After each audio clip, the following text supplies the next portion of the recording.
so glad you guys are here making the move with us today in a new, strange setup. Well, it's not new. For some of you, it's kind of it's PTSD of being back at the Sheraton, but glad that you're here. You know, if there's ever been a wonder of what the national mood is, how we feel as a country, that got answered about 2 months ago. Elmo of Sesame Street fame has apparently an X account. Twitter, it's now called X. Elmo has an account. Elmo put a post up at the end of January. He said, Elmo is just checking in. How is everybody doing? 9,000 responses in 24 hours. And the answer collectively was not good. That we're not doing good. 20,000, more than 20,000 have now responded. And there were several, of course. You can imagine some people put some funny jokes in and things like that. But people said things like this. Their response was, the world is burning down around us. I'm feeling depressed and broke. Another person said, Elmo, I'm tired. I'm tired. And I get it.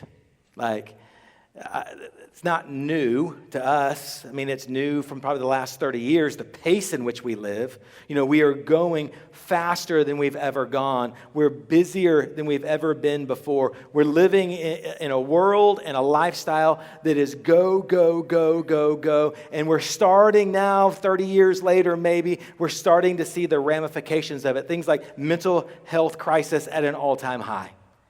And just that feeling of exhaustion and tiredness and being weary. We've got physical exhaustion.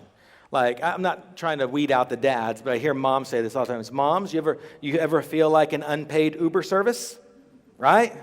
Yeah, because we go, go, go, go every day, every minute. We're just moving. Have you ever tried to schedule something with just a handful of people? Our family has some friends. Their son is in the hospital in Austin. He's been there for a while. He's going to be there for quite a bit. And they were saying, hey, can you guys come down? We said yes. And so just the 4 people in my family, we're trying to figure out when we can go down and see him. And I finally looked at my wife and I said, we're just going to have to go in pairs. I don't know if all 4 of us can go. We can't get the 4 of us in our busyness, our schedule, to be able to get to Austin, right? We live that way. March Madness just happened. And I just wanted to remind you that I won first place. Just remember, don't ever forget that until next year. I have a standing bet with a buddy of mine.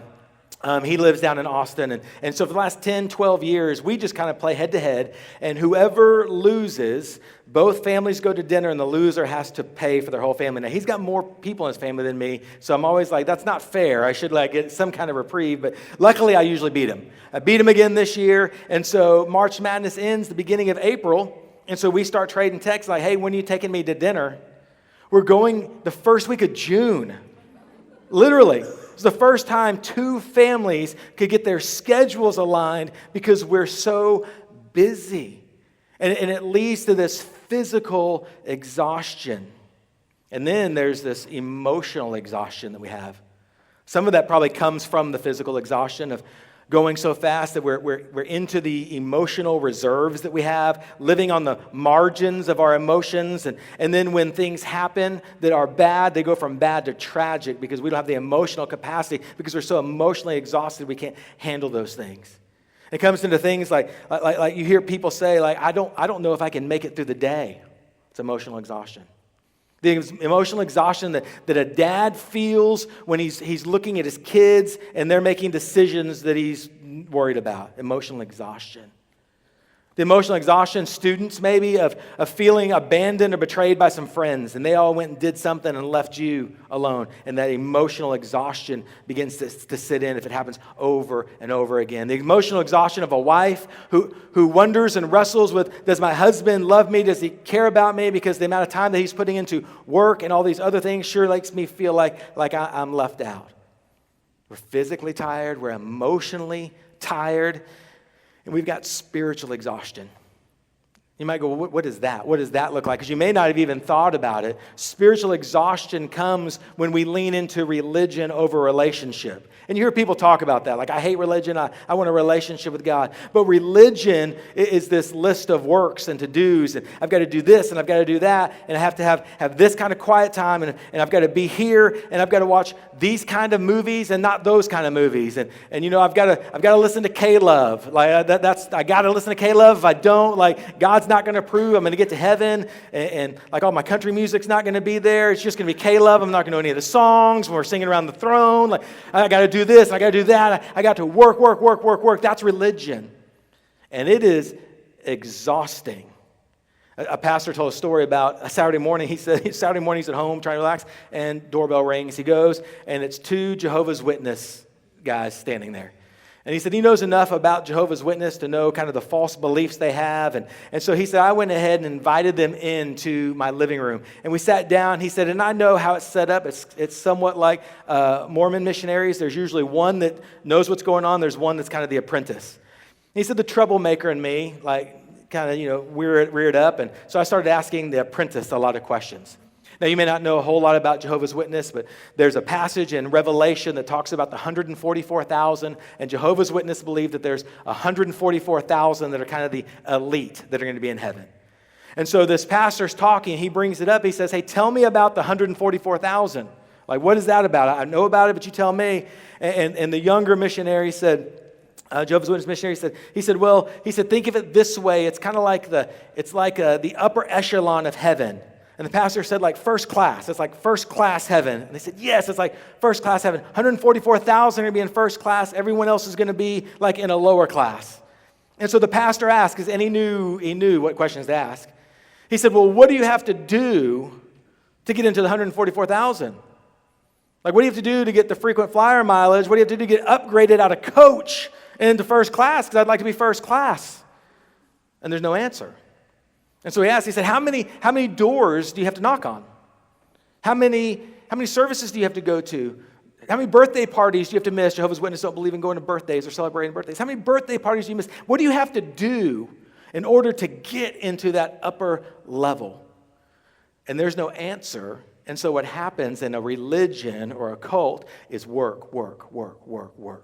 I just got to keep working because I got to keep stacking the deck, hopefully in my favor. And I'll tell you, if you're living a life of works, which Jesus does not condone, but if you're living a life of works, I've got to do this and do that and do this and do that just to have God's favor, you're going to be, if you're not already, spiritually exhausted. You're going to be worn out. What if there's a better way? What if life wasn't meant to be weary? I want you to go with me to Matthew chapter 11. If you don't have a Bible, don't panic. We're going to put the verses up on the screen. The ones I'm going to read, you can read there. But if you have a Bible with you, we'd love for you to read it along with me in Matthew chapter 11. Matthew is one of 4 books. We call them the Gospels. They're at the beginning of the New Testament. In the Bible, you have the Old Testament. It starts with Genesis, goes through the book of Malachi. It is the story of God and his people, Israel. Now, how he's their God and they're his people. And all along the way through the Old Testament, it points to Jesus. Jesus shows up, Matthew, Mark, Luke, John, 4 Gospels. We're going to be in Matthew telling Jesus' story. And then the back half of the New Testament tells how we live life out according to Jesus' teachings. So this morning, we're in Matthew chapter 11. We're going to actually read some things that Jesus said that was recorded by one of his disciples. One of his disciples' name was Levi or Matthew, and he gives us this picture. Matthew chapter 11, Jesus said this to Matthew and his disciples. Verse 28, 11:28. Then Jesus said, come to me, all of you who are weary and carry heavy burdens, and I'll give you rest. Come to me, all of you who are weary and carry heavy burdens. Come to me, all of you who are physically exhausted and emotionally exhausted and spiritually exhausted. You're carrying those heavy burdens, and I'm going to give you rest. Jesus is speaking to his disciples. He's speaking to first century people. But listen, sometimes when we read in the story, we're like, yeah, their life was different. You know, in a lot of ways, their life is the same. The people that Jesus was talking to, they had jobs, and they were living month to month or paycheck to paycheck. They had the stress of, am I going to be able to get food on the table for my kids? They had relationship issues just like we do. They had neighbors they may not like. They had people they worked with or family members that there were struggles with. They had the same kinds of weariness that we did, the same physical exhaustions, the same emotional exhaustions. Unfortunately, their spiritual exhaustions may have been more. Because the religious leaders of the day, the Pharisees is what they were called, they had over 600 spiritual rules that you had to follow in order to be right with God. And so they're carrying all this and still trying to spiritually do all of these things and keep all of these lists. And hey, it's the Sabbath, so we're not supposed to work on the Sabbath, so what can we do? We can do this, but we can't do that. If I do that, I'm going to be in trouble, but I'm going to do this. And how do I do this? Do I wash my hands a certain way? And what do we do right before we eat? And all of these different rules they had to know and live. And if they messed one of them up, they've got to go get cleansing for those things. It was just spiritually exhausting. They lived in the world that we live in. In some ways, maybe more difficult. They didn't even have the modern conveniences that we have. And so they feel the weariness, and Jesus says, come to me. Come to me. That's a relational word. Come to me. He doesn't say, come to my teachings. He doesn't say, come to my miracles. He says, come to me, because he's a relational God who's looking at people who are weary and worn out. And he says, you know what? We just need to spend some time together. Like, come to me. I'm not worried about the lists of things to do. I just want to be with you. I just want to have a relationship with you. I want you to sit at my side. I want to look face to face, hold hands, put our arm around each other. I just want to, as a loving God, I want you to sit and set all the weariness aside. I just want you to come and be. That's what I'm concerned about. So come to me. It's hard to do when we've got lists and we have to-dos and we have all that. When Jesus says, just stop. Let's just be relational in the moment. Come to me. When we started Camp Collide several years ago, I tell stories about it a lot because when you get 800 teenagers together for a week, a lot of stories happen, and it's like prime illustration stuff for a pastor. When we first started the Camp Collide, we were looking for a worship leader. We didn't know if any churches would come, and so we're trying to get a name. And so we asked a guy named Jason Gray to come lead worship. And Jason Gray at the time had a couple of songs, 3 or 4 songs that were on Christian radio. They were on K-Love. If you listen to K-Love, you probably know Jason Gray, or maybe did at the time. And so we got him, and he came and led worship for us. And here's what I remember of all of the things that happened that first year. It was about 12, 13 years ago. I remember this guy. And it wasn't because he was a fantastic, worship leader. In fact, kind of the first night he was leading worship, we kind of looked at each other and we were like, now the agent said he leads worship, right? He's a good concert artist. I'm not sure he's done this. That song was 25 years old that he just did. But all of the contracts, all of the rioters, all of the things that go into planning worship at camp, then all of the things that you're dealing with 800 teenagers at a camp, at the end of the night, every night, 11:30-ish, they go to bed, safety teams out, making sure everyone's where they're supposed to be. And camp directors, we go back and we sit, we kind of catch our breath, talk about the next day. All of these years at camp, Jason Gray is the only person that wasn't on our executive team, the only person that ever just came in to hang out with us. We had other worship leaders, they'd sing their songs and they go to their hotel. They sing their songs, they go to the Airbnb. Jason Gray was hanging out. And when everyone else was asleep, he was coming in to talk about the next day, even though we'd kind of planned everything, just kind of coming to hang out. And we would just sit there. And we kind of decompress, talk a little about what's coming up the next day. But I remember just hanging out with him and him telling us stories about behind the scenes, Christian artists, telling us stories about on the road, and we're laughing, we're having a good time. And of all those things, I just remember the relational moment of sitting there with that guy who didn't have to be there, just because he cared, just because he wanted to hang out. Jesus says, come to me. It's a relational call. Come to me, all of you who are weary, carry heavy burdens, and I'll give you rest. It's relational. Verse 29, he says, take my yoke upon you. Let me teach you, because I'm humble and gentle at heart, and you'll find rest for your souls. Now all of a sudden, as we read this, it kind of skews from, Texas. I mean, we're Texas, but we also don't probably have a whole lot of yokes.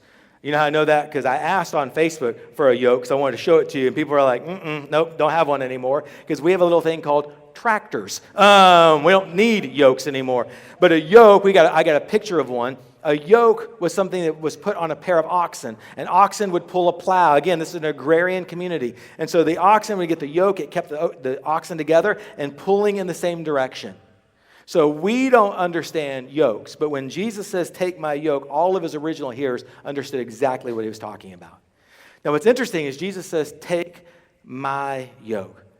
As if I'm not going to force it on you, but you should take it. And what Jesus is saying here is, listen, he's like, we've got a yoke. We all have something to do. We all have burdens of life that we're going to carry. But what Jesus is saying is some of you have picked up the wrong yoke.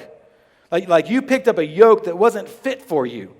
You picked up a yoke that's really not made for you. You picked up the yoke of wealth and went, I want this one. Or somebody walked over and picked up this yoke. This was the yoke of popularity. I want this one. Someone picked up and said, I want the yoke of everybody to like me. I want to have the self-esteem. I pick up this yoke of I want to be a person of influence and power. Pick up this yoke of I want my kids to be X, Y, Z. And Jesus says, you've picked up some yokes, but you've picked up the wrong yoke. Come to me. Let's just be relational. Let's spend some time. And through that time, I want you to lay down the yoke that you have, and I want you to take the one that I have for you. Because the one that I have for you is designed for you. It's made for you. More on that in a second. He says, take my yoke. He says, come learn from me. We're going to sit and be relational. You need some time in order to do that. Time with Jesus, and then learn from him. What happens when you learn from him? What you learn is what you were created for. Jesus' time with you is going to unpack for you why he created you and what he wants of you and what you were designed for. And he says, as you learn from me, and he says, listen, I'm humble and I am gentle in spirit. I'm not the taskmaster. Your best interests are my heart. I've got all the power in the world and do it, but I live in humility and humbleness. I want you to experience that. And as you learn from me, I'm going to help you figure out exactly why you're here. And when you figure out why you're here, and you figure out what you were created for, and you figure out what actually really matters, then you can take the yoke of wealth off and set it aside. And you can take the yoke off people-pleasing and set it to the side. And you can take the yoke off power and set it to the side. And now that you've learned who you are, because you've learned from me, because we've spent time together, I've got this yoke for you, and this one's for you. And in verse 30, he says this, for my yoke is easy to bear. That word there actually means custom made. My yoke is custom made, and the burden I give you is light. So if you go back to Jesus' time, and you've got oxen, they've got yokes, you could have multiple kinds of yokes. You could go down, I don't know if there was a yoke store, but let's just pretend there was. You can go down to the yoke store, and they've got economy yokes, right? You can get some, they're just general. You can get, large oxen yoke, middle-sized oxen yoke. You probably don't have small oxen. That kind of defeats the purpose. But you could get these ones that were just kind of one size fits all. And they fit over an oxen. You might kind of sink it up and make it a little bit tighter, and you got it on this one, and you go about your business. But the guy who was doing it right had his yokes fitted. The carpenter would measure that oxen. They would fit that yoke where it had a wide base so that all of the pushing that oxen did, it was spread throughout and it was comfortable for the animal. Because if it was not custom made and it didn't fit quite right, it would be like if you went and bought a pair of shoes that didn't quite fit right, and then you went and spent 12 hours at Two Step standing around listening to music. At the end of the day, you're not feeling so good. Blisters, feet hurting, all of those things because it didn't fit. But the custom-made yoke that was made exactly for that oxen fit. And when the oxen did his work, he did what his job was, there wasn't an irritation, there wasn't this weariness because the yoke fit. And Jesus says, hey, come to me because I'm a relational God. And take off the yoke that you thought was important and put on this one that's been custom made for you, because it's the creator of the universe who knit you together in your mother's womb, is what the psalmist says. I know exactly what you're made for. I was the one that made you. I know what your gifts are. I know what your calling is. And I know how you fit into the kingdom plans that I have. And if you'll come and spend time with me, and if you'll learn from me, and you'll exchange my priorities for your priorities, I've got a yoke that fits you, and you're not even going to feel it. You're not going to feel the weariness. You're not going to feel the burnout and the wear, because you're going to be doing exactly what you were created to do. And you're going to exchange weariness for purpose. You see, life wasn't made to be weary. That wasn't what God's plan was. God's plan, even when sin happened in the Garden of Eden in Genesis chapter 1 and the world broke, Jesus had a plan for you to wear the yoke that he custom made for you, that fits you. But you got to figure out what your purpose is. And for some of us, it's going to be hard because our parents drilled into us when we were kids that you're supposed to make money. Maybe you're not. Maybe you're supposed to take care of your family and that's it. Live in faith. People say you got to have a great education. Our family prides education yoke. But you get to know Jesus, and all of a sudden you go, you know what? This is what God's created for me for, and this is where I'm actually going to fit in his purposes best, and I don't need a doctorate to do that. Some of you might. Some of you, your yoke might be what God's called you to do. You need a doctorate. Or you may need to have some wealth to accomplish the things that God wants you to do. Money's not bad. Education's not bad. But it's not everyone's yoke. Like, you got to figure out what God has called you to do. And you start living in that, and all of a sudden weariness starts to go to the side. Read it to you one more time. He says, come to me, all of you who are weary and carry heavy burdens, and I'll give you rest. Take my yoke upon you. Let me teach you, because I'm humble and gentle at heart, and you'll find rest for your souls. For my yoke is easy to bear, and the burden I give you is light.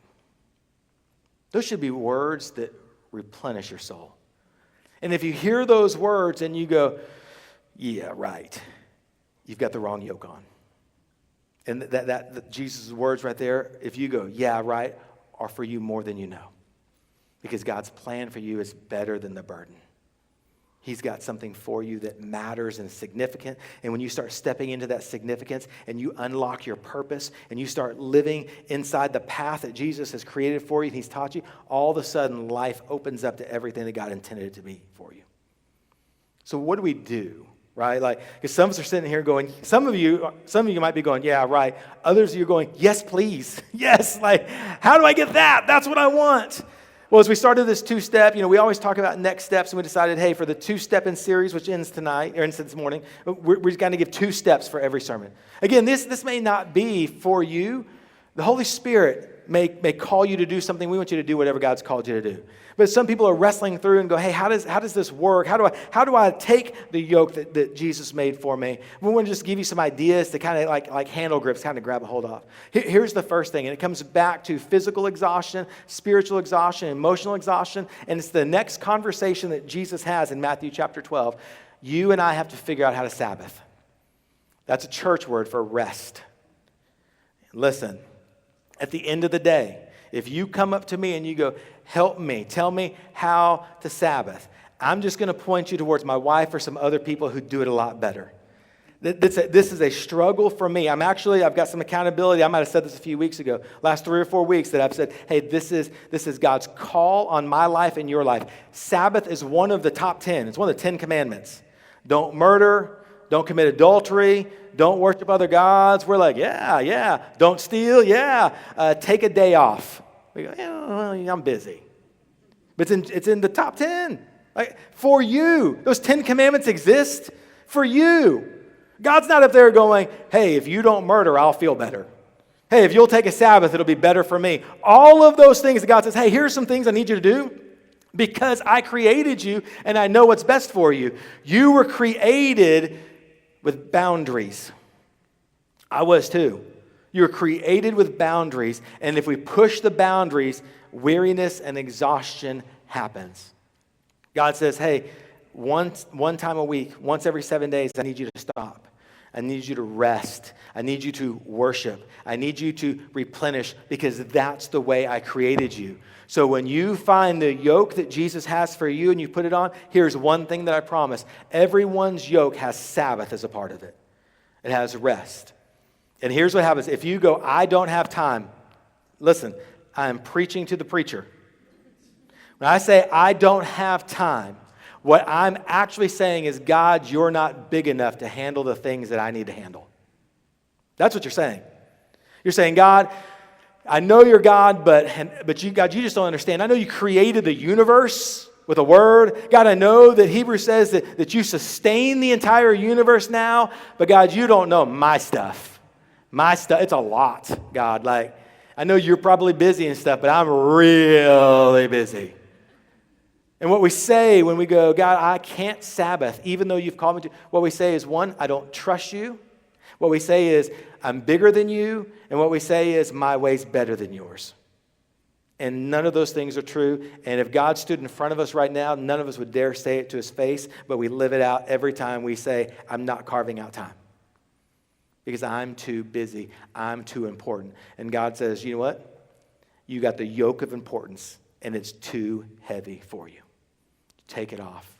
You have to find a way to Sabbath. Find a way to stop and rest. It's a commandment of God. And if you're not Sabbathing, again, preaching to the preacher, if you're not Sabbathing, you're disobedient.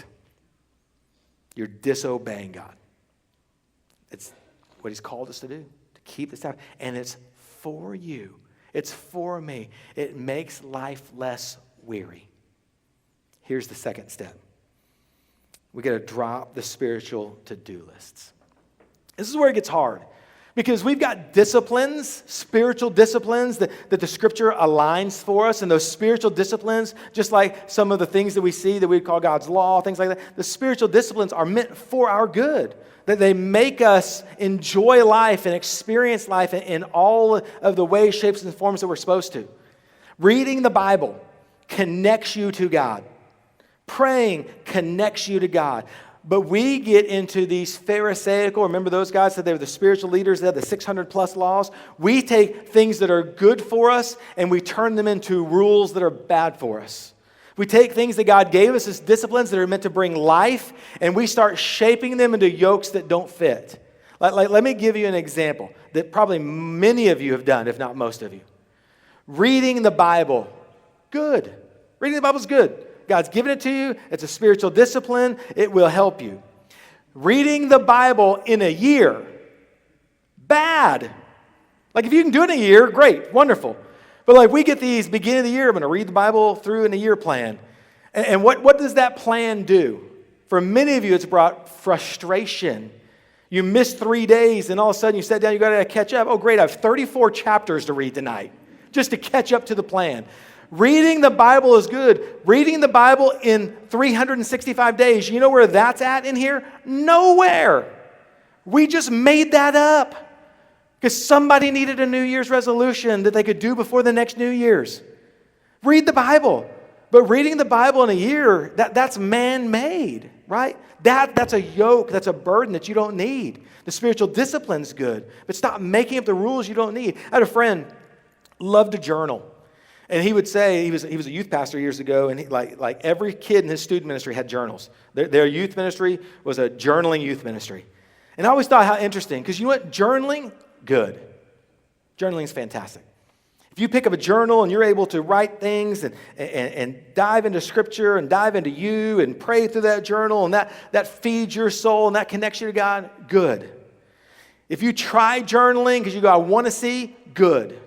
If you try journaling and it doesn't connect you to God, it becomes a burden and you continue to do it or feel guilty because you don't journal like everyone else around you does, bad. Let me suggest this to you. Throw the journal away. Toss it. You don't need it. Connecting to God, good. Having to do it in this way because everyone else around me does it that way, a yoke that's too much of a burden. Spiritual disciplines are good, but you got to figure out how you step into those and how you, because they're meant to bring life. They're not meant to bring weariness. If you start thinking about the things that you need to do to connect to God, and you start getting the shakes, a little PTSD from all the things that you've learned through youth ministry, if you're in a church growing up, and you go, I got to do this and do that and do this and that, it's probably a yoke that God didn't create for you. There are disciplines to know him and connect to him, but they're meant to bring life. And if they don't bring life, you're probably doing the disciplines wrong. You need to sit down with somebody in a small group and go, hey, let's talk through this. Let me try something different. And then you find what brings life to God. And that comes, what brings you to sit in front of him, where he says, come to me. A couple of years ago, I'm an Atlanta Hawks basketball fan. It's just me in the room. I realized that. No one else. And I couldn't even tell you why. Other than I grew up, they were on TBS, and as a kid, that's who I watched all the time. And so I've become a lifelong Atlanta Hawks fan. They play the San Antonio Spurs once a year in San Antonio. So the NBA schedule comes out. I usually look, see, hey, can I go? And so we try to go down and do that. Well, I had a friend at one time who was worked in sports world, and so I would send him the day to go, hey, could you get me good deals? It was one of these relationships like this. This is how it went. Let me just be honest with you. I was willing to pay a regular ticket price. But I also knew that if I asked this guy, I was probably getting the tickets for free. You know what I'm saying? I'm willing to buy it, and I told him I'm willing to buy it, but I always got it for free. And so I was like, hey, can I buy tickets again next year? And he'd get us this deal. So a man and I go one day, and he's got us the tickets, and I got this envelope, and we got the parking pass. We pull into parking. We pull into peasant parking, where we normally would be. And we pull into peasant parking, and they're like, oh, no, you don't park here. You need to go over there. And we're like, okay, we're at the wrong gate. Go to gate 1. We go to gate 1, and I'm like, it's just like us in the handicap spots. This is awesome. We're super close. We walk in, we've got a ticket, and they exchange our ticket for a wristband. And they go, take the wristband and go over to this door. It's like this nondescript door. And I'm like, oh, what? So we go over, stand by the door. They're like, someone will come in a second. So we're standing by the door with our wristband, and someone comes. Oh, they open this door. We go into this hallway. We walk into this room, and there is food all over the place. Prime rib, pork tenderloin, all kinds of stuff. I mean, it's just packed out. And not with people. There's not a whole lot of people in there, packed out with food. And so we're going through, we're getting our plates, and I'll be honest, my plates are really light because I wasn't sure if we had to pay for it or not. And we're looking at each other, and I'm like, don't put that back. We're not doing dessert. And so we sit down, and one of the ladies comes by to get a drink order. And I did. I said, hey, is this free? And she laughed. She was like, yes. I'm like, let's go to the dessert table. Let's go. And so, we got stuff, and we're enjoying it. It was at that moment I was really, really glad I didn't wear my Hawks jersey because that would look really out of place in the Spurs royalty place. Then we finish, and we go down to our seats, and they're mid-court. And they're in this special section. They've got plexiglass up. So the peasants could look through and see you, but they can't breathe your air or talk to you. It was royalty seating. And they come and they tell us, they're like, hey, if you need anything, if you need any refreshments, just tell us and we'll go get it for you. And I'm like, are they free too? And they were like, no. I'm like, we're not doing that then. But they're like, but there's popcorn and drinks for free. You can go get popcorn and drinks anytime you want. I'm like, this is amazing. Great seats, food, everything like that. It was soul-filling for a basketball fan. Now, here's what I want you to imagine, though. You've walked in, and the buffet is not pork tenderloin and prime rib. It's Bible study and devotional, and it's quiet time, and it's prayer things, and it's fasting, and it's spiritual disciplines over here, and spiritual disciplines over there, and it's this buffet of things that God has given you that He wants to connect with you with, and His expectation is not that you go, hey, we've got to go get something from everything. Listen, I don't like prime rib, but it's still here. I guess we got to eat it. No, skip it and go to the shrimp. If that's what you like, go do that. You don't like to journal. You don't like to try this. There's other disciplines that God's created for you to get to know Him, to get to sit with Him. And so walk into the buffet and don't feel like you have to try everything. Don't set up the rules that don't exist. If you want dessert first, go get dessert first, right? It's about connecting with God. It's about finding the yoke that fits you, what God's created you for, how He made you. And when you put that on and you just plan on enjoying Him, not because you have to, but because you get to, everything changes. We didn't have to eat anything in that buffet. We didn't have to go back for free popcorn and drinks. We didn't have to do anything. We didn't have to upgrade to premier parking. We got to. And you get to do a lot of things that will feed your soul but don't feel like you have to do this or have to do that. Just find what God created you for, your purpose in life and what you do as far as ministry. Everyone in here has a ministry, and you need to figure out what that ministry is. When you figure it out, all of a sudden the heavy yoke comes off and the custom-made yoke comes on, and weariness begins to go out the door because life wasn't made to be weary. I'm going to close with this, and then we're gonna sing another song. 1999, North Atlantic shipping industry had some crazy things happen. They lost 3 ships in 13 days. Ships sunk, like gone. 10 people lost their life, millions of dollars of cargo, let alone the cost of the ships, gone. In 13 days, that's pretty quick, less than 2 weeks, and they started trying to figure out, hey, what caused it? None of the 3 ships had a hull breach. Okay, the ship itself was fine. All 3 ships had captains that had more than 10 years of experience. They were veteran captains. All 3 ships were within 15 miles of home. They were almost back. And they're like, so what was it that caused these ships to sink? And as they began to research, this is what they discovered. They were overfull. Those ships have an amount of fish and crab and whatever stuff they get out of the ocean that they can carry. All 3 ships were somewhere between 10 to 15 tons overweight. And when the wave came, the storm came, the ship that should have been able to make it through sunk. And here's the crazy thing.